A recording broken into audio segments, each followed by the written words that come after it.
Guys, it's end of week 12, and it's another Victory Monday for the boys. Oh my God. Another Victory Monday for the city of New York. Whoa, you hit 2 in a row. 2 in a row. Tommy Oh, DeVito. shit. Tommy DeVito. Hey, hey. Yeah. Okay. We're still going to talk about the Eagles. We're still going to talk about the Broncos. I was getting selfish. A lot of money to be made this weekend. A lot of 2 touchdown scores. What's up, everybody? Welcome into the All Day Everyday Show with We all have the a AJ parlay and winner to my left as well. Yeah, we did have a little plus 584 cash Come yesterday. on. We got to get into some other parlays. Broncos sold on that one. If you're watching this episode of Week 12 on YouTube, make sure to drop a like, comment. Do not forget to hit that subscribe button. And our Apple Podcasts and Spotify listeners, we do appreciate the hell out of you.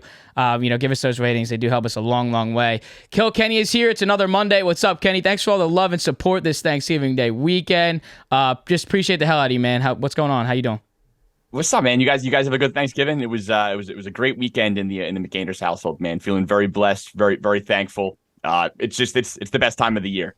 A lot of time with the family, and you got football just on full throttle, getting injected straight to the jugular. It's the best time to be a sports fan. Almost every day with that Black Friday game too, which was just an absolute sleeper. If I don't say so myself, I mean another. I guess that was do you call that prime time?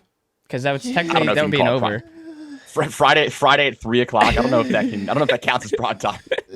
First one in history on Black Friday. But let's get things cooking here. Week 12 has concluded. We do have our Monday night game tonight, Bears and Vikings. But we will start things off. One of the teams that Kenny wants to talk about, as always, the Philadelphia Eagles in this little sitting in this room here on this show. Manny Ruffin and Kenny McAndrews here are big Eagles fans, and the Eagles get a huge overtime win, 37-34 over the Buffalo Bills in a game where the Buffalo Bills needed to have with the win that the Dolphins had against the Jets at MetLife. But this one was huge. We get another statistic for Josh Allen. 0-6, including playoffs in overtime. He had that one throw that would have just ended the game. I think that was Gabe Davis, if I'm not mistaken. There was the play to get, and he just missed him. He had him wide open, wide in the end zone, and just missed that play. What do you got here on this one, Kenny? I'm surprised we did not see another Jalen Hurts ticket for you, but. Another 2 rushing touchdowns. That's now 29 rushing touchdowns in the last 29 games. That's insane. 4 total in these back-to-back games. Just an unbelievable performance. MVP performance that Dan Orlovsky said this morning on ESPN. What do you got on this big one for the Birds, Kenny? So I think I got 3 things here, and it's just in no particular order. Jake Elliott, Sean McDermott, Jalen Hurts. They're like the 3 topics that I want to get into here. So I'll start with Jake Elliott, just because I've been on the Jake Elliott is the best kicker in the NFL train for a good while now. And I thought it was very fitting that after Jake Elliott hits the kick he hits last night, we get to see Tucker miss a bad one. It ended up not mattering, the Ravens won anyway. But I think Jake Elliott, at least for now, has overtaken Justin Tucker as currently the best kicker in the NFL. If you have the game on the line and you need a clutch kick, I don't know how you're going to anybody else but Jake right now. 8 for 8 in game tying or go ahead kicks in the last 2 minutes or overtime in his career. That's absurd.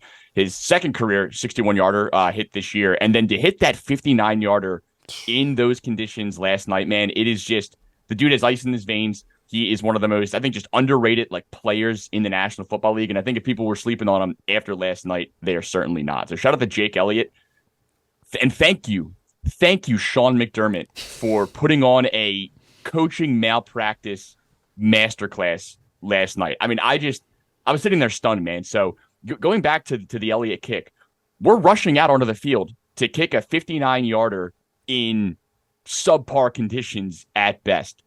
The fact that he burned that timeout to ice Jake Elliott, thank you.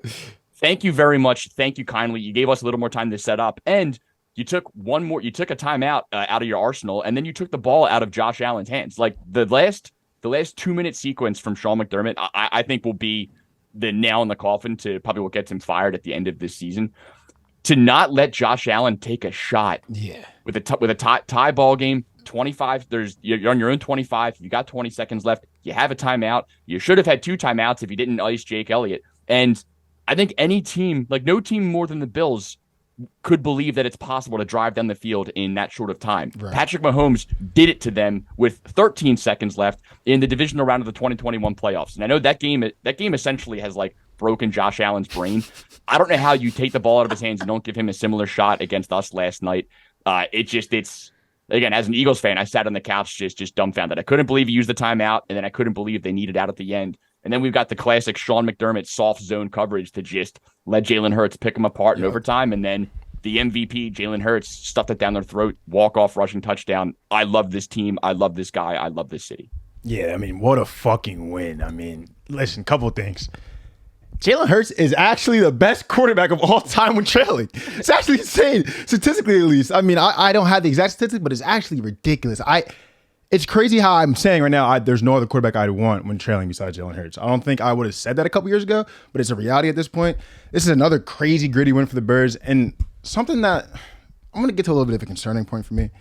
I've been talking about Brian Johnson since week one. One thing I did say to you about Brian Johnson was like, it seems like he just comes in the week with like a specific game plan. Like this guy needs to get involved this week, or we're playing this specific way this week, instead of trying to like find an identity. Because there's been weeks where it was Swift, there's weeks where it was AJ, there's weeks where it was Smitty, and it looked like he was just trying to feature those specific guys. First half, I mean, the offense just looked anemic. Like some of those instances, the Bills were stacking 8 in the box, and we were checking out our runs, and we had to go into pass situations. Jack Driscoll was playing right tackle versus Leonard Floyd. It's a tough matchup. But I mean, the screen on 3rd and 14, I can't really be mad at people for being mad at. And a lot of the play calls in that first half were horrible. One thing I will say, though, in the second half, he did adjust to that McDermott zone. Did call a lot of good play calls. And a couple of those long drives, when you started leaning on Swift more, you can see like, oh my God, Brian, it's this fucking easy. Like, I understand you might want to running back by committee. It has worked for us before. Boston and Kenneth Gainwell aren't bad, but we got to open our eyes and see what Swifty's giving us and balance this offense out. I think one thing that concerns me going to the playoffs is like, I feel like we might be coming into it, but I just want more of an identity with his play calling. Like, I'm not saying I want to be able to sit on my couch and like predict what he's going to be able to call, but it just seems like some weeks he just lacks identity and he's trying to find what he wants to call and he doesn't really know. It feels like you're kind of figuring out as you go. We saw the same thing.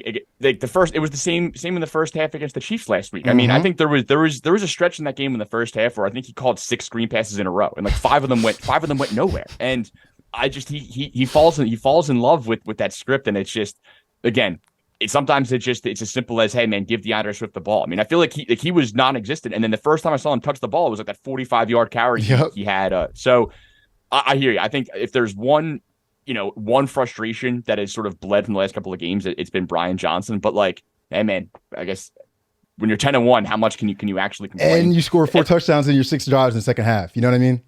And I just like I think the theme of today, you're going to have a lot of non-Eagles fans, or dare I say, the haters. They're going to continue to point at, oh well, the team's getting lucky. If better ball to Gabe Davis, or if MVS doesn't drop that pass, woulda, shoulda, coulda, woulda. It's hard to win in the National Football League. We're 10-1, and we just went through the worst, probably the toughest stretch of a schedule that any team is going to have this year. And like, people keep editing like when it starts. Like it was supposed to start like 7 weeks ago. Then they're like, oh well, those teams weren't that good. It starts now versus the Chiefs. Like we've answered the gauntlet. There's nothing you really could say about that. If you need any proof that this team is still somehow getting disrespected, we're home dogs to San Francisco. We were just talking about that. Like, bro, how is that humanly possible? If you just and I'm not saying like, we have to really dive into like what happened in the NFC Championship game last year. But at the same time, you kind of need to just do a small graze over the fact of that absolute killing and murder of San Francisco last year, and not say the Eagles are back at home. And I was saying to Manny before we got going, is like you can say as much as you want that the media did not cover that Chiefs-Eagles game in Arrowhead like a Super Bowl rematch. But it was a Super Bowl rematch. How is this game not being covered the same way as an NFC Championship rematch in the same building? And we're only just 4 weeks away, though. That's the only difference. If you're the San Francisco 49ers, I think you're livid looking at this line, because all this Eagles team is a little more motivation, like a chick. They're 10-1. The ball's in their court. Oh, and we're underdogs, and we have a chip on their shoulder. This is the team that wore dog masks on their run to the Super Bowl. They thrive on being underdogs. Now the problem is when you're 10-1 and you're the best team in the NFL, you can't really ride the underdog mentality when you're the best team in the league. And yet you've come into this game and realized that actually Vegas doesn't believe you're good enough. They think you're going to lose at home to the team that you slaughtered in the NFC Championship last year. Give this team even more motivation. God bless you. I will be hammering the Eagles. Yeah, that's what I'm thinking too. I was looking today. It was like plus 144, and there's going to be the haters like you're talking about that are going to say, "Oh, it's a trap line. That's a trap line." 49ers got Chase Young. Like, yes, need Lane Johnson to get back for that game for sure. But we've now seen back-to-back weeks game-winning drives against two really, really heavy favorites. Obviously, we saw the Chiefs, and yes, record now for the Bills is a little bit different, but they were also Super Bowl favorites going into this year. Like, let's not forget about that. Let's also not forget about the Eagles in these last three games. Dallas, Kansas City, and Buffalo. These are 3 straight weeks, back-to-back-to-back weeks, where they have given these teams multiple chances to win the game. And when the Eagles get the ball last, that's just a recipe for disaster for the opposing team because they still find a way to win. So I don't know how you can see. I know the Chiefs scored 31 unanswered. It was 31-3 after that 14-0 start for the Raiders yesterday. But I still don't think you can put the Chiefs above them and not say, all the haters are going to say, well, the Chiefs are the better team. Don't even look at last week's win. I don't really give a fuck about that. Like, yes, they beat them. But, like, really? We're now looking at 3 weeks where the Eagles could have lost 3 straight games, and they found a way with injured players. You could arguably say that Jalen Hurts is not 100%, and this team is still winning games and is now 10-1. And you're saying that was the heart of the schedule, the gauntlet, the hardest schedule the rest of the way, besides them and the Bills. I don't really understand how we're not sitting here talking more about what the Eagles have done with this schedule this year. Look, it's a team that is able to handle adversity when they need to. I feel like everyone wants to highlight the mistakes that the other team made as an excuse as to why the Eagles won. Look, no disrespect to Jason Kelce. He's maybe the best center of all time, first ballot Hall of Famer, and like my favorite athlete on earth. Like our Hall of Fame center false started on back-to-back plays to force our kicker to hit a 59-yarder in a rainstorm. Like, That's a self-inflicted wound, and we got past it. Jake's the GOAT, made the kick. And I feel like you're not going to hear anything about that. All you're going to hear is, again, what didn't the other teams do? Like, I'm tired of hearing that, dude. The Eagles won the game. They're 10-1. Yeah, and you got, like, if you look at it, too, I remember your tweet. You quoted that. I think that was from, like, mid to late September. Was that a year ago? It was. So I want to dig back because I know I had a similar take last year, but I think the one from this year, I probably tweeted it right after he hit the 61-yarder against Minnesota. I think to end the first half. I mean, obviously I was hype as shit when that happened, but dude, like 8 for 8 in game time or go ahead kicks in the last 2 minutes or overtime. Like, you can't make that stat up. And then again, even like I feel like Elliott doesn't get enough credit for the 46-yarder he hit in the Super Bowl. I mean, that stretched the lead to 8. I think it unclenched the butts of a lot of Eagles fans because it's just, okay, like worst case scenario, if Tom Brady does Tom Brady, he can't beat us here. And again, I'm glad he got to hit that in prime time in the game that everybody was watching and what's probably the best game of the year thus far. 100%. Like, put some respect on Jake Elliott's name. He's the best kicker in the NFL. And I also want to take note here, just before we move on here, another just wild stat from both of these quarterbacks yesterday. Jalen Hurts from ESPN. Jalen Hurts and Josh Allen both had multiple passing touchdowns and rushing touchdowns yesterday. This is the first game in NFL history where opposing players have done that. Another crazy stat, too. And we were talking about just a little bit about Josh Allen and some of those reads that he made that were obviously not designed quarterback runs. He was able to roll out of the pocket and find third down 13s and make them first downs. And I was like, that's like something Jalen Hurts has like made his quarterback mobility name from, is making plays from nothing and being able to get first downs or make a 4th and 2 so we can do the tush push when it was 3rd and 15. So that there's some, even though the Bills found a way to lose this game, like there's some things to be proud about with Josh Allen. Like, it wasn't that bad of a turnover game for him. Watching your defense continually fall for Josh Allen pump fakes is so frustrating because I don't think I've ever seen him not pump fake it. But I can't be mad. Like, I'm just like, yo, he doesn't do anything but pump fake it. Just hit the fucker. But like, I got to give my credit to Josh Allen. I did not like the comparison to him and Ben Roethlisberger. We talked about it. Yeah. I see more Cam Newton. I get it, though. But, I mean, Josh did hoop, though. I got to give my credit to Josh. Yeah, Josh Allen did not lose them this game. I mean, he played incredible. Like, look, the Bills have had a very disappointing year, and a lot of that is on Josh Allen. I mean, they lost to the Patriots. I mean, that can't happen. He did not lose them this game. I would love to read a little more on just the Gabe Davis play. Like, obviously it's he can go left or right, and they were on the same page. So I'm not smart enough to know whose fault that is. Like, is that like, it's just a miscommunication. But I mean, if it was a walk-in touchdown. It's funny too. Like Nance like creamed in his pants the second the ball left his hands. Like from the broadcast angle, you can't tell that the ball is going to be 6 yards inside to the end zone. So when the ball's in the air and you hear Nance's initial reaction, like I thought the game was over, and then the ball is nowhere near where Gabe Davis is. So I'm curious whose fault that was. But look, Josh Allen was balling, but unfortunately wasn't enough. 10-1, go Birds, Philly or die. One last thought, my bad. Do you think the Bills season is a lot different if they've had Joe Brady as the OC from the rip? Because he actually looked like he ran the offense so much better than I thought. I mean, James Cook was getting featured early. We were seeing more design stuff for Josh Allen. Like, what do you think? Do you think their season is really different if it was Joe Brady the whole time, or do you think they're still kind of in the same position? I think at the end of the day, man, it's still like the overarching DNA of McDermott. Like, because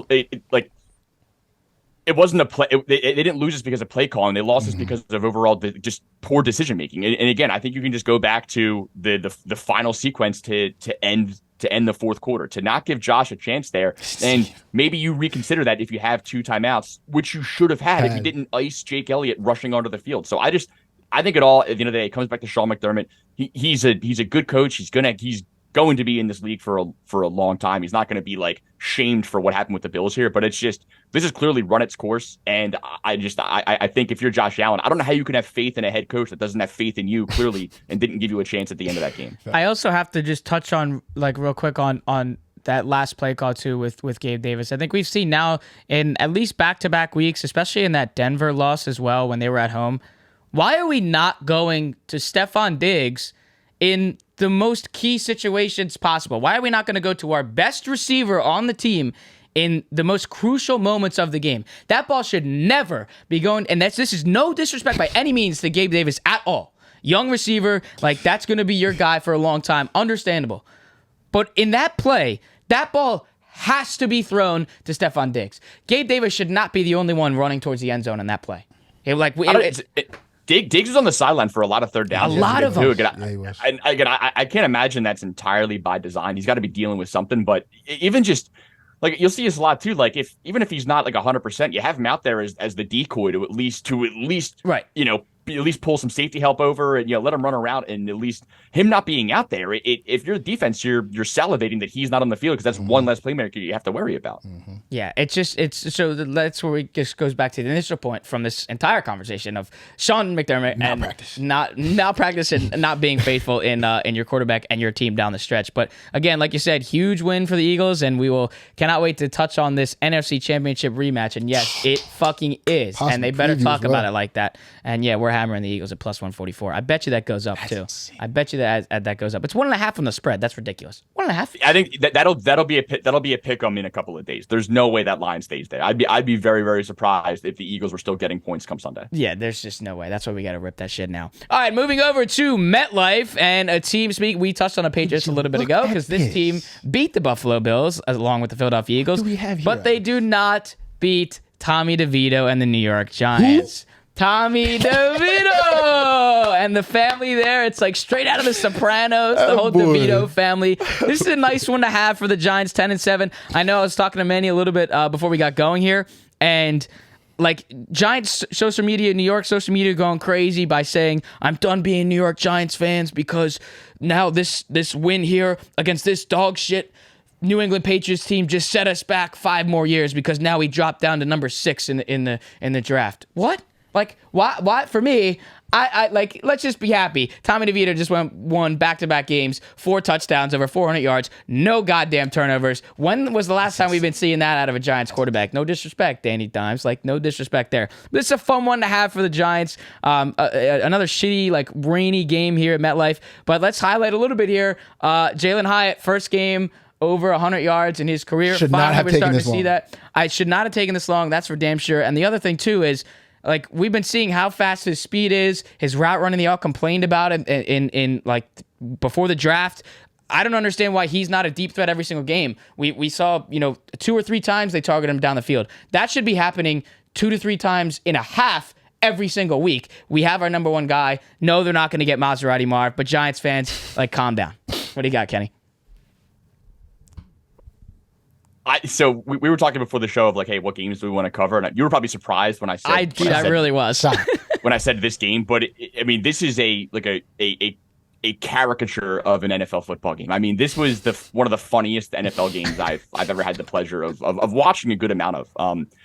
I think you got to just start with Mac Jones. This is a broken man. This man is broken. His brain is broken. His confidence is gone, and it really is. It's almost humbling to just see like how far somebody could fall off in such a short period amount of time. And like, honestly, the only thing I can compare it to, and it's like my golf game has fallen off a cliff. I'm not a professional golfer, but like I got half decent, and then you go from I'm hitting a few too many slices to I don't have the cognitive skills to even hold golf clubs anymore. Like my game is gone. Like it's that fleeting. And now I have no confidence when I step up onto a tee box. I just don't know where the ball's going, and I know it's not going to happen. And it's so clearly that's what's happening with Mac Jones in the pocket. His rookie year, it wasn't pretty. He didn't break records, but his rookie year with a pretty bad roster behind him, the Patriots went 10-7 and made the playoffs. Now they got steamrolled by the Bills in the wild card, but like rookie Mac Jones was looking like the future of the Patriots. Came in last year, wasn't as good. He got hurt. You had a bit of the Bailey Zappi show last season, but like I think coming into this year, there was still, I would say, not oozing confidence, but like some level of comfort in the Mac Jones era of the Patriots. And what he has regressed to is just not to be believed. And a lot of times the stats don't tell the entire story. Like, all right, he throws a pick, but it goes through the receiver's hands. It was a weird sort of play. Defense got it. And again, maybe the stats don't tell the story. And yet he went 12 of 21 for 89 yards and 2 picks and a fumble. And I don't think the stats really dictate how bad it was. I mean, on the other side of this, that was the 2 interceptions he threw are 2 of the single worst interceptions I've ever seen in my entire life. I mean, he is just throwing it up to nobody. And if you need any visual like from this game, after his second interception, it got returned to like the 50-yard line. I think he was chasing the guy down. He gets hit on a block, and then he literally just laid face down with his face in the dirt for like a good 15-20 seconds. You could see him like screaming, like he's broken, he's done. Can you feel bad for him? I don't know. He was a first-round pick from Alabama. I'm sure his life is still going to be fine. But like, this is a man who I think is just watching his overall confidence and everything he's ever been as an athlete just like disintegrate. And the only thing I compare it to was like Jordan Spieth when Spieth choked away the 2016 Masters and then just disappeared for like 4 years. Now look, Mac Jones was never a Jordan Spieth level of success in the NFL, but like that's all I can compare it to. Like Spieth was the best golfer on earth, choked away the Masters, and then clearly confidence was gone and his game fell apart. Mac Jones was a serviceable quarterback, first round pick, had a good rookie year, and all it took was a few bad picks and a little bit of boo birds out of Foxborough, and he's broken. The man is broken, and God help you if you're a Patriots fan. No, I 100% agree. I saw a tweet that someone said like Mac Jones was like the most regular person or something to be in the NFL or something like that. I'm like, damn, Mac, I feel bad for you because they were dragging him last year when he sprained his ankle and he was screaming going in the locker room and shit too. It's pretty crazy because I actually wasn't on the Mac Jones side of things when he got drafted, and then you talk about his rookie year, and I was like, damn, I'm wrong. So he seems to be the perfect game manager for Bill Belichick and how they're building things. Obviously ain't going that way. It's like to see it for you, Mac Jones. But one thing we already talked about a little bit, but I've talked about the show a lot. Jalen Hyatt. Like, why is it taking so long for this to happen? You could literally see from week 1. I think it was the week 1 game where Daniel Jones missed him on a deep ball, and he was just like burning people. Like, oh shit! Like, y'all got something here. And for some reason, like I talked about it with other teams with their backup quarterback. Sometimes the backup has to come in and show the starter, like, hey, that guy's down there. By the way, like, you could just throw it up to him. I'm not that good, but I know how to throw it up to Jalen Hyatt every once in a while. Breadbasket throws from time. Yeah, they were good. Yeah, they were good throws. Good touch passes, good throws. Yeah. He actually looks very decent. The question I want to ask you, I saw a tweet. I forget who it was from, but it was someone who used to play for the Giants. And they were saying, look, New York, we have our new starting quarterback. I don't know if I'm ready to do that at all. No. Yeah. But I want to ask a Giants fan, because I'm not ready to do that at all. But I want to ask the Giants fan. Let's not do that. Yeah, we don't have to go that far, but it is happy to see an undrafted free agent from fucking Syracuse of all places. You know, definitely not a football school, and is coming in here. Hey, Greg Paulus played quarterback at Syracuse. People forget that. Let's go. But it is happy to see. Something that I wanted to talk about here too is Manny actually sent me a tweet yesterday morning. and it was from like this Marty Bird Twitter account, and it said like, if you're betting on this Patriots Giants game, you got to call the number. And he's like laughing my ass off at you calling the number, and I'm like, if y'all thought it was fucking Mac Jones, y'all are crazy. Give me the Giants at +3.5. It went up to +4, and give me the Giants money line. Insane, that was bro. simple. And as soon as he got taken out, but I knew that. But as soon as Bailey Zappi came in, I was watching the game with my brother, and I said to him, like, when Bailey Zappi came in, before that touchdown drive that he had, I said, Patriots are going to find a way to win this fucking game with Bailey Zappi, just like they did when they benched Mac Jones the very first time. And, like, I'm saying very first time because that man has been benched a lot. And they, like, just walked down the field. It was like an 11-play, 78-yard drive or something crazy, and they scored a touchdown. And you just have to give a lot of credit to this Giants defense. What Wink Martindale has done with this defense has, like, kept them a team that has been in football games and given them chances to win. This team easily could be 1-10 like the Panthers right now. But they have this defense, and that defensive front was without Dexter Lawrence yesterday, and they were still able to force a good amount of pressure where you're forcing 3 interceptions from 2 separate quarterbacks. So you got to give some credit where credit is due. No, am I mad that they're not getting a higher draft pick? I want, like, I'm not on the wavelength of getting a quarterback right now because there's plenty of better guys, and you just signed him for 4 years. I think you have to. You're living and dying by the Danny Dimes experiment for at least another year. You just gave him $1 billion. Yeah, you have to, and they're not going to get the third pick, and that's where I believe Maserati Marvin Harrison Jr. is going to go, and that's where the Cardinals are, and that's plausible. If the Cardinals want to stick with Kyler, then get your guy right there. So they're not going to get Maserati Marv. There's plenty of other guys in there they can look at, but I don't even think they're going to end up drafting a wide receiver at this point. Only if it would be Maserati Marv. But I can't even I can dream Maserati Marv, and as Gus Johnson would say, and Jalen Hyatt. Like, I think that's a great 1 and 2 to have the rest of the way for Daniel Jones to develop in a better good quarterback down the stretch of his. I'm really interested to see how this team responds when it's Daniel Jones again, because that's what I told you last week about how I don't think this team really gets behind Daniel Jones the way they should. And you kind of can see it when Tommy DeVito comes out. But listen, we could be completely wrong. We don't know what goes in that locker room. Daniel Jones just seemed like a quieter guy, but I'm just super interested to see how they get behind him when he comes back, because they look like they are behind Tommy D, something crazy. Yep, and we're on. Don't forget, people forget that Tommy DeVito has more wins than Bryce Young. True. Facts. True. Yeah. Facts. Think the Panthers are kicking themselves for not taking Tommy DeVito number 1 overall? No, good for this kid though, right? He's not an NFL starting quarterback. We don't have to pretend. We don't have to pretend like he is. But I do think it's kind of like what we saw with Tyson Bagent in Chicago. You're seeing a guy that is at least expanded his NFL longevity for a few years. I mean, he will be like, if you're a team that's in desperate need of a backup quarterback, I think he's done enough where you can go, okay, I'll stash this kid on my roster, and if I need him for a game or two, like why not? And I think if you're him, that's really all you can ask for. But look, if you're a Giants fan, I'm sure you're gonna look back on the Tommy DeVito era fondly, because it happened in the midst of like an absolute train wreck of a season. It gave you guys a bit of a bright spot, a little bit of fun with the kid living with his parents. I have one question here. I don't like to get into the whole like conspiracy of tanking and losing games and doing this or that. Like I do believe in my heart of heart, like every single week teams are going out there and they're going into every game trying to win games. I do wonder though, if games get to a certain point, like yesterday, it's 10-7. If that game goes to overtime, it 1,000% ends in a tie. Like there's no way either team was going to put points up in overtime. So this game had tie written all over it. A tie does nothing for the Patriots. I mean, right now they're sitting with the third pick in the draft. Carolina lost yesterday. Arizona lost yesterday. If New England wins that game, or even gets a tie, they could go from anywhere from like the second or third pick down to like even 6. Like they're in this weird spot right now, and part of me just wonders. Like I think they're trying to win the entire game, but then does old Bill take a walk over to Chaz Reinhorn or Chad, or whatever their kicker's name is, Chad something, and just go, hey man, just pull this one. We don't We don't really need this one. Just pull it and we won't cut you. I promise. Yeah. So sit close to the mic like that, like Still, you know. still get your game. Yeah, that's definitely a good question. If you make this kick, we're cutting you tomorrow. yeah. We'll find plenty more in the weeks, like we found the rest. Yeah, that's definitely a good question too. It reminds me of like the hype around the Giants. It kind of like with this Tommy DeVito, it kind of gives me a little like Linsanity-esque for the Knicks fans, where there's like the team wasn't that good, and you get this guy who nobody thought was going to be good, and he just brings some life and some hope. Now, yes, it's only been 2 games. Is he performing to the way that Linsanity did with all the doubters? Like, no. But there's, in terms of the excitement.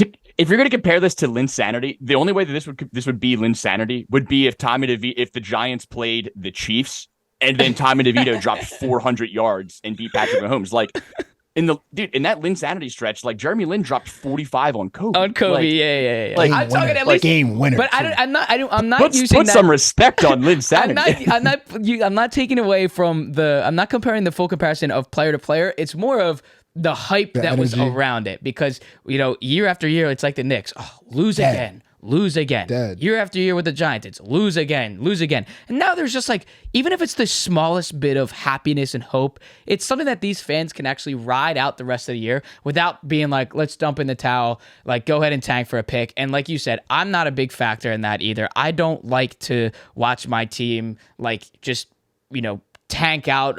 You see how demoralized these locker rooms look after each loss. You think they're going in there saying, like, let's be demoralized all day today, even during the game, and then we can come back in this locker room and talk about everything that we did wrong to get another loss. I will say, last thing on Tommy DeVito, though, is I think in these 2 games, again, I know it's only 2 games, but I think this should solidify the fact that he should be on an NFL roster, like, just moving forward, just for the sole fact that he can get his money. Exactly. An undrafted guy, you're like practice squad guys, not really making all that much money, but I think hopefully that this proved enough where he can get his money for like a long period of time, no matter what it is. Try to be Chase Daniel.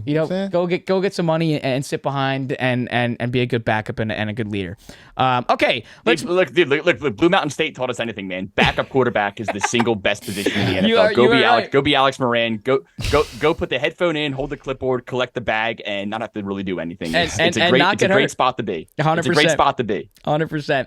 All right, let's move over to this kind of wild game that I had completely wrong here in this Broncos game in Denver, hosting the Cleveland Browns. 29-12, a big win here for the Broncos. Another win for Sean Payton's Broncos. Another win. The thing that surprised me the most is we've been talking about this Browns defense all year, and the fact that they let up 29 is very concerning for me. I had the under in this game at 36.5.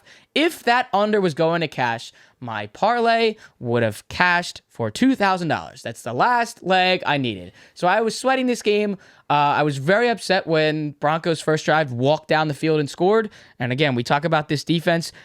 I know you were on DTR with touchdowns, and that obviously didn't happen. But what did you kind of see from this game? Very disappointing showing from the Browns. I think the Browns are the first team that are 7-4 going into December that are dead. The Browns are dead. I think the Browns are as dead as can be, even at 7-4, even with this defense. I think it's over. I think it might be over for the Cleveland Browns, and it's hard to believe I'm saying that with how stacked this defense is. I know that they've had plenty of issues on the offensive front. First and foremost, I hope DTR is okay. I think he's in concussion protocol. It doesn't seem like he's going to be too badly injured, so with that said, I don't feel bad going down this track here.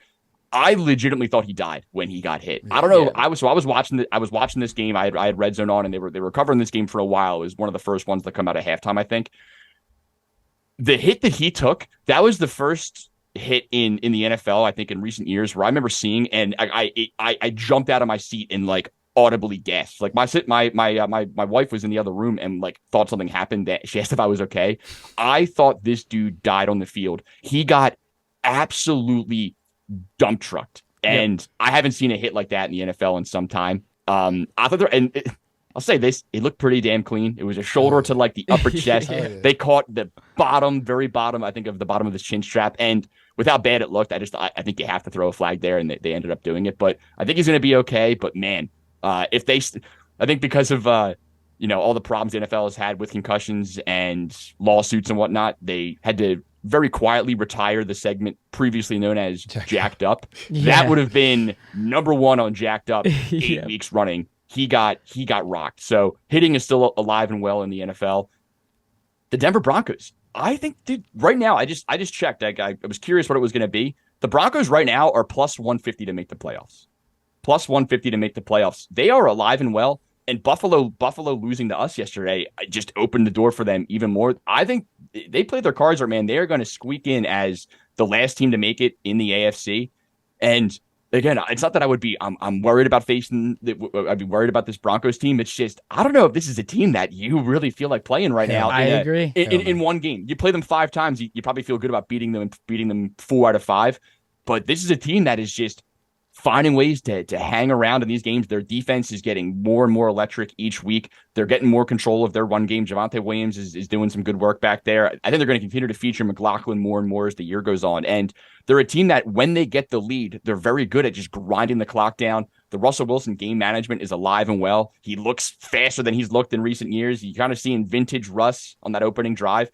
Broncos country, you might be riding to the playoffs, my friends. Oh, look at that. Broncos country is riding. And like I said last week, that Sean Payton had to break these boys down to build them up. We can talk about the schedule down the stretch, but it's very plausible that they can maybe lose once, maybe twice down the stretch. If they keep playing this brand of football, it gets tougher. What is that?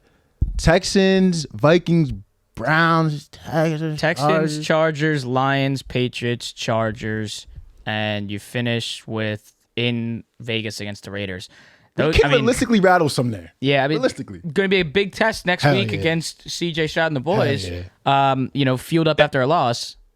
Like circle that one now. I mean that's a playoff game right now. Hell yeah. That's a playoff game right now. They're the first 2 teams on the bubble. Texans are sitting at 6-5. Broncos are 6-5. If the season ended today, Gardner Minshew and the Colts would be the last team in the AFC to make it into the playoffs. But again, they had the 7-4 Browns ahead of them. I think they're going to continue to fall off. Like there's blood on the water here. There is room for at least one more team to hop in here. Hard not to feel good about the Texans, but again, Broncos Texans next week is maybe going to determine who gets this last playoff seed. It's just kind of funny to think about the Broncos. Like you said, I would not want to face them now. It's like just a gritty team that, like you said, just doesn't go away. And you think about playoff teams that have been put in positions like that, being the last spot to get in with that motivation and that mentality of what they have to prove. Let's not forget 2 postseason MLB postseasons ago. Who did we see as the last team? The Philadelphia Phillies with that mentality. And now you have a team that's now won 5 straight to go 6-5. I mean, there's like you said, there's something brewing there. I want to give you some credit too, because you were talking in a fantasy lens, but when you highlighted Javonte Williams for me, I think it might have been 6 weeks ago. You were like, yo, should I grab Javonte Williams? Like they started using them more and it's looking up. And as soon as that happened, like they started winning games, finding their identity. I think a lot of things start from that Javonte Williams running game, leaning on that. And how I like to talk about my Birds offense, it looks like they found their identity. And if they keep rolling like this, man, anything can happen out that AFC, especially with the guys experienced as Russell Wilson and Sean Payton, who've seen all these teams plenty of times. Broncos country, like, we are with y'all right now. I would not lose hope at all. Yeah, this team looks fantastic right now. And, with I would say favorable. I really would say favorable. Yeah, hell yeah. Realistic. They just look, they have to, I like them in games where they can play with a lead. I don't trust this team or this offense to be able to overcome deficits. If they're down 14 at half, I'm not sure if it's chalk. Again, don't want to put too much doubt in Russell Wilson because again, I got to give the credit where it's due. He's been balling this year, but like old Russell Wilson, I mean, was fourth quarter the guy was a savant. I don't know if this team right now is built to be able to come back, but if they continue to win the turnover margin and their defense has really made sure that that's happened, I think in 5 straight games, if they can control the game, they ran the ball 39 times yesterday. They will just grind games out in really gross fashion and they're getting it done. So again, I would love to know what their odds were. Cause again, I told you they're 140 plus 145 to make the playoffs right now. I can't imagine what that number would have been like 10 minutes after the Dolphins loss. Oh my God, I know. After that 70-point ass whooping from the Dolphins, they probably were like plus 10,000 to make the playoffs. So hey, I wish I had the foresight to go back and click it then, but they got something brewing up in the mountains, brother. Also, give them some credit. How do you even as a unit as a locker room, as a front office, how the hell do you turn a season around after an embarrassment like that early on in the season? And where we're talking about Sean Payton might be getting out of here, Russell Wilson, do you still have it in you? Like, good on them. But real quick, before we let you go here, I want to just touch on a couple things here regarding the moonshot. Huge day for BD again on Friday. And I want to touch on this. We tweeted that clip at 3:13 p.m. on Friday afternoon. Literally an hour later, 1 hour, 60 minutes later, he cashes for over 20,000. I mean, it's almost like fitting at how this all works out. Was that the Mocash? That was the Mocash. And like, dude is just unreal. And we saw again some more tight end cashes. We saw the Travis Kelce one. I know the odds weren't as favorable just because it's Travis Kelce, but still, that market is alive and well. We've been talking about alive and well a lot today. That market is still alive and well. What kind of were some things that did work in your reads, and what kind of things were not as clear as you usually are with these touchdown scores? So DTR getting decapitated probably killed his touchdown upside. So that one certainly hurt. Jawan Johnson got hurt. I mean, he was balling yesterday too. They got into the red zone.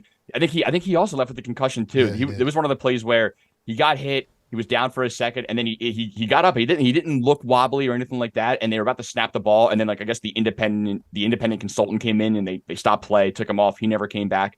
My worst read was, I guess, just betting on anybody in the Patriots-Giants. I took a shot on my GOAT, Mike Gesicki. Yeah. There was 2 touchdowns scored in the entire game, so that really didn't go in my favor. But made enough of it back with the Kelce play. I mean, I emptied the clip on that. That was my sort of irresponsible. Let's get it back because this is 100% going to hit.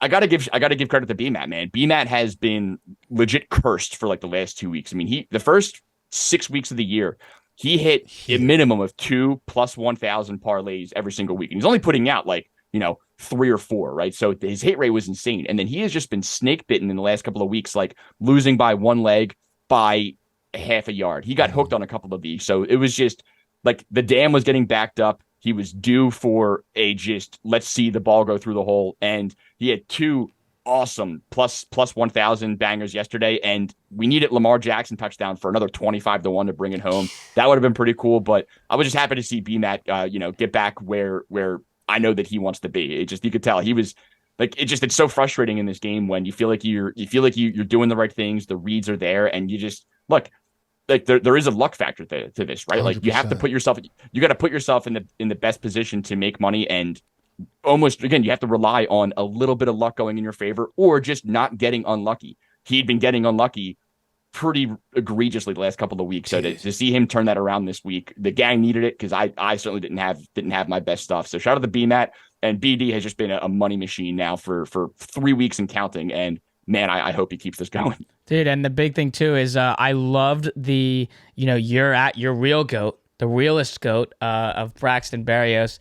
I had that, I tailed that in a parlay. It was Black Friday game when the Rangers were playing the Flyers. I had Mika Zibanejad to score, Rangers money line, and then I parlayed that with Braxton just to score one time. It was like a $15 bonus bet for like 1,000. And I was like, fuck, dude, please, one time. Like, I get the goal scorer.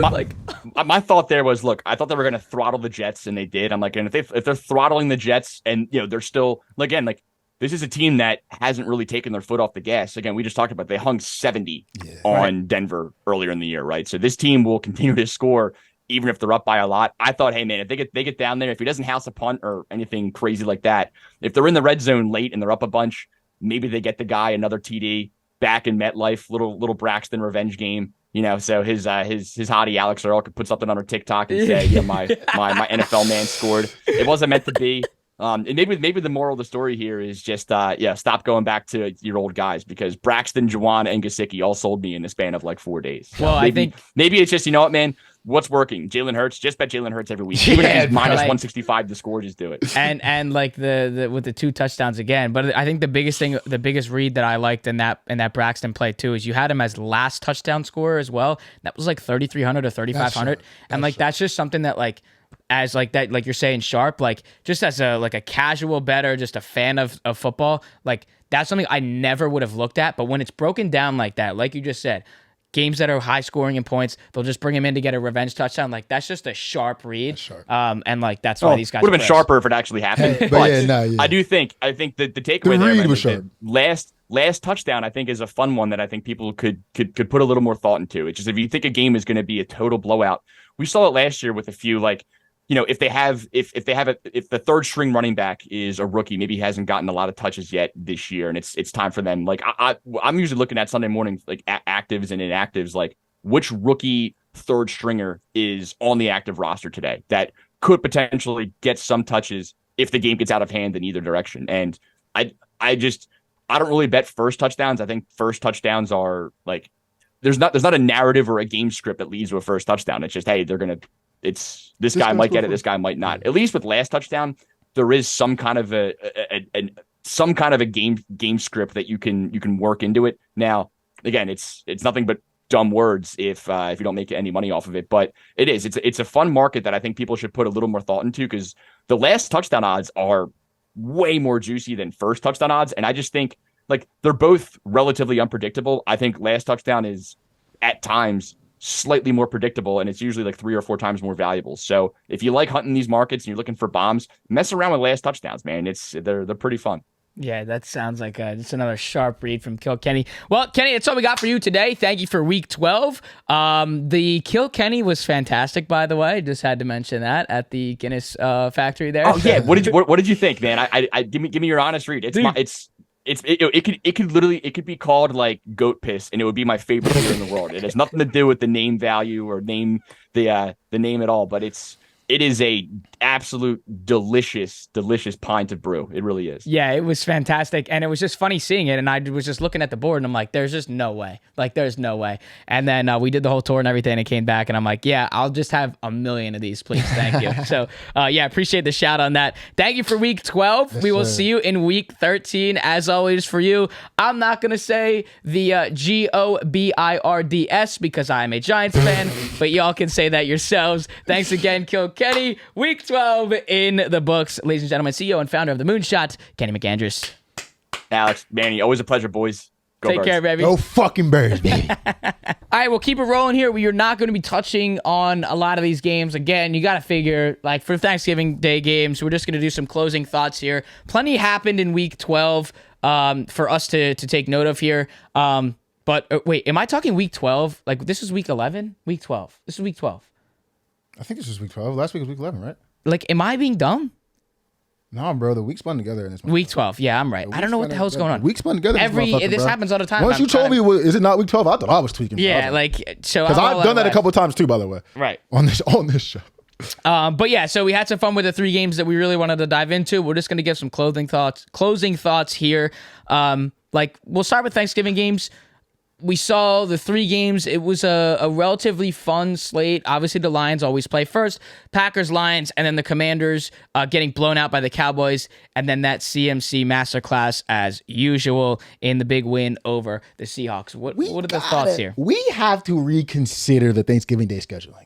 You know what I'm saying? I understand the feature teams I'm cool with. Lions, Cowboys, Staple, Thanksgiving, cool with that. No problem. But I feel like forcing these divisional matchups, I don't know. Like, the Packers-Lions game was good. Get the Cowboys-Commanders, horrible. We all knew it was going to be horrible. The Cowboys love beating up on on bad teams. And then 49ers-Seahawks, I mean, come on. Let's be real. Like, that, I did have some hope for that game, but once you seen it get going and CMC getting that in second time, it's like it's over. We got to schedule these Thanksgiving games a little bit better. Because I'm pretty sure the Cowboys game was the most watched game of like all time or some shit. That. We gotta have a better game right there, man. Like, the Eagles and Cowboys played a couple weeks ago. Do we consider making that a Thanksgiving game? I mean, last time we were on Thanksgiving, we got destroyed by Megatron, so I'm cool not going on Thanksgiving again, but we gotta make the schedule a little better. That's all I'm gonna say about Thanksgiving games. The 12:30 game cannot be the best game where the underdog win. I mean, come on, guys. I agree. Because a lot of people are still cooking. Yeah, come on, guys. Like, clean the crib. I don't know if you're like that locked in. It's the 4:30 and the 8 o'clock game that you lock in. That you really lock in. And for example, like, just going back to the Cowboys point, there's a lot of people that are betting on Thanksgiving games. And when this is a blowout, like, not a lot of people can really do some cashing here unless you're taking a big spread. Or, I mean, in this case, 45-10, everybody under the sun scored in that game. So, except for Jake Ferguson, who I needed. So, Jesus like, fucking Christ. And then for the 49ers game, like, I saw a bet that somebody had where they took Geno under passing touchdowns because he was like not feeling great. Yep. And so like that was a good catch, and they took that late. I think it was still minus money, but like just a good read there. Something to get a cash. And then again, we touched on a Dolphins game, but just a blowout there. We're forcing divisional matchups that aren't good divisional matchups. I'm also just not a fan of, you touched on before, like scheduling here. I know it's the Jets, and this was probably Aaron Rodgers, but after my fault. Good point. No, good point. Really good point. Like, my fault.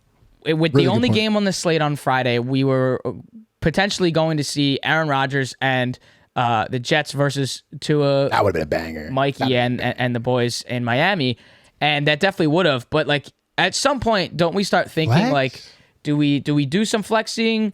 Because there's no way that we should be putting a Zach Wilson like I feel bench. I feel like they should treat Thanksgiving the way the NBA treats Christmas. Like when it was Warriors Cavs going back and forth, Warriors Cavs are going to play on Thanksgiving. You know what I'm saying? Like maybe the Chiefs and the Eagles should play on Thanksgiving. Maybe the 49ers and the Eagles should play on Thanksgiving. Or maybe, you know what I'm saying? These AFC rivalries. Maybe, I don't know. That's a thought. You know what I mean? Just a thought, NFL. I sit on the couch. You feel me? I don't make the big decisions. Fair.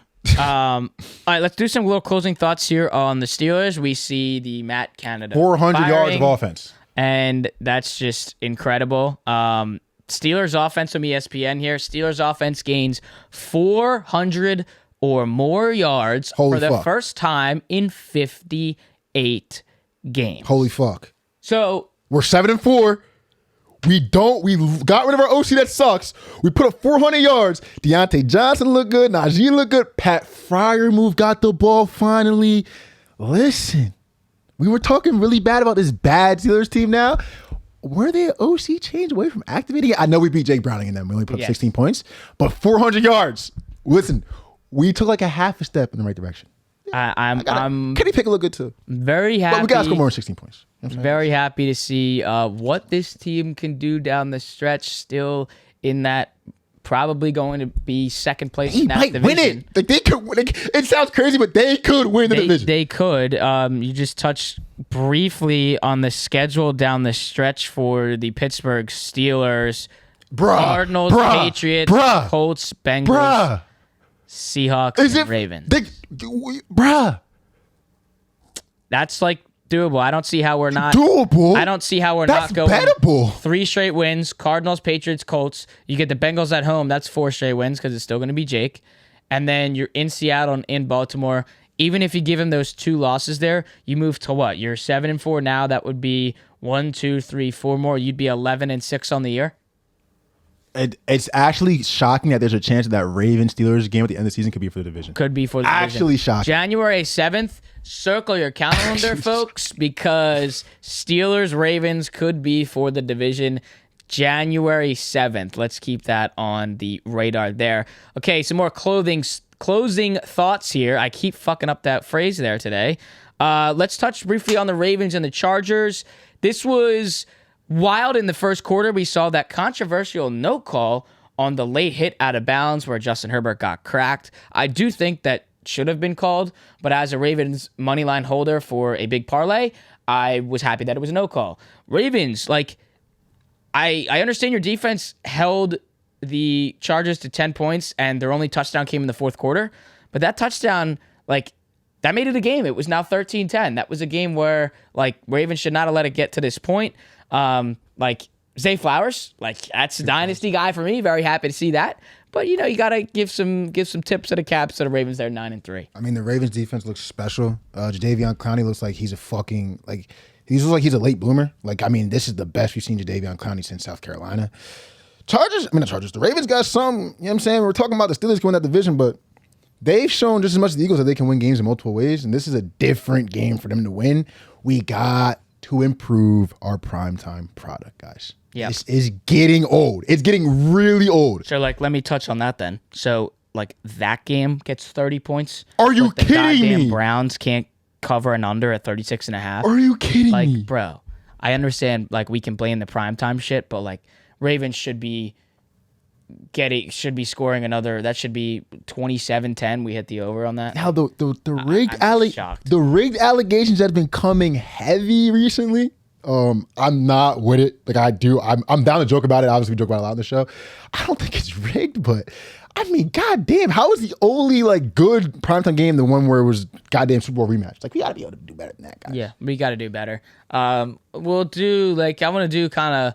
We see just real quick here. Panthers go to 1-10. We saw today Frank Reich is now gone. My fault, gang. You're welcome back. I mean, our OC sucks, Frank. So if you want to come back, you're more than welcome, my G. Just don't bring that caliber of football to Philadelphia. Just don't bring Bryce Young. Not your fault, Bryce. I mean, you're just a rookie. Yeah, 5'8". 5'8". Damn. We already touched briefly on this. The Chiefs ended up moving to 8-3 after the loss last week. They went down 14-0 early against this Raiders team in Vegas. That was a huge start for Antonio Pierce's Raiders there. And the rest of the game went 31-3 Chiefs. That's a good one there for the Chiefs to have Josh Jacobs with the big, long touchdown run. That's the majority of his yards he had in that game. Solid performance early for the Raiders. We all knew they weren't winning this game. Would have been a fantastic live bet. I wonder what the line was when they were down 14-0 though. Fact, should have ripped that. Aiden O'Connell continues to look good as well. And the Chiefs defense, I mean, fucking hey.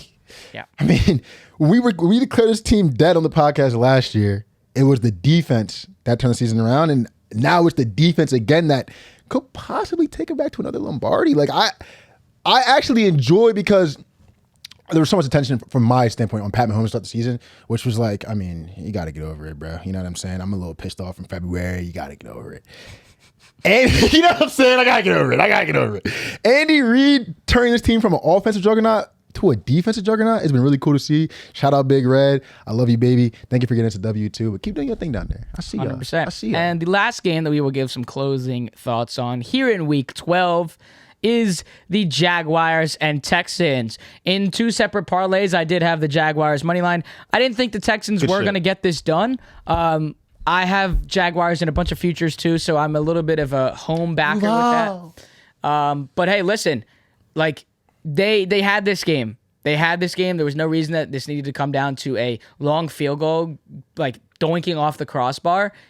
You got to give some credit to the Texans defense, forcing some turnovers.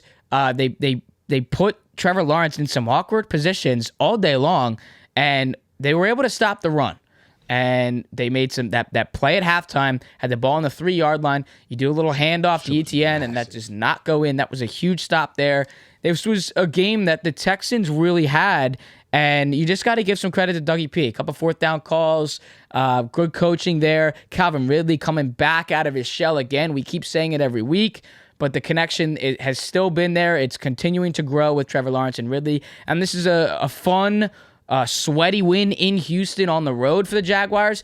And man, just feels bad. We saw a lot of good field goal kicking this week out of Jake Elliott. We saw the miss from Justin Tucker that Kenny touched on. And then we see this long miss here, doinking off the crossbar, and the Texans lose this one. It's a tough one. I like the jerseys, though. I was insinuating the rig talk because there was a lot of talk about this game with the whole rig shit. Texans had the most tickets on them going into Sunday. Damn, I didn't know that. I don't know if you recall some of these penalties in this game. Both sides. Like horrendous penalties. Like just absolutely disgusting penalties. I think CJ Stroud had a chance to break the record for longest completion through air to Tank Dell. We still don't even know what the penalty on that play really was. In the red zone, Trevor Lawrence trying to Chrissy Kirk in the side in the corner of the end zone. They called defensive holding. Yeah, I saw that. I could keep going, but the rest were disgusting. But it's always good to see, because especially for the Jaguars, the way they're going to get this done in the AFC playoffs, winning games like this versus a hype-ass Texans team at their crib. I mean, this was a game kind of set up for them to lose in a way. One thing that's a concern for me with Trevor Lawrence, because I'm with the people that are saying Trevor Lawrence is special. I've been on that. 20-20, he looks incredible. In the red zone, he makes me want to pull my hair out. Like, I don't know what changes. Maybe the field gets shrinking. Maybe their playbook's a little different. But it started off with the Chiefs game when they lost 17-9. I had the Jaguars. Got to the red zone a couple times that game and just looked bad in the red zone. And that's just a continual theme with Trevor Lawrence. It happened in last year in the playoff game. Like 20-20, he looks amazing. But in that red zone, Trevor, I might have to see something, Trev. Besides that, we keep doing our thing, baby. We keep doing our thing. Again, and they yell at this man for the way that he says it. I still don't know how it's supposed to be pronounced, but we're having a lot of fun talking about Duval.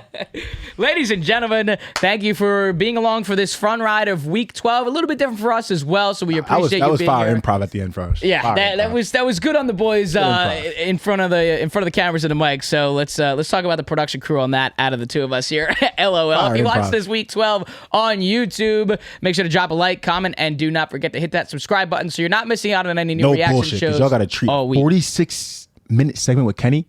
Yeah. Y'all better like that shit. That's a treat. Yeah, like that damn video. That is a treat. Shit. We kept in here for a while, so we do appreciate the hell out of you, Kenny. And we will see you in Week 13. Our Apple Podcasts and Spotify listeners, we damn well know who the hell you real ones are. So give us those ratings. They mean a lot to us. And if you want to follow us and connect with us on our social media platforms, our Twitter is at ADED Podcast. Our Instagram is at ADED Pod. And our TikTok is simply the name of the show. Another fun ride in Week 12. A lot of field goal kicking, a lot of missing, but 2 victory Mondays for the boys sitting on the couch here. You've been listening and watching to the All Day Everyday Show with All Day AJ and Manny Ruffin. We will see you for Week 13 with Kenny McAndrews as usual the rest of this NFL season. See you guys soon.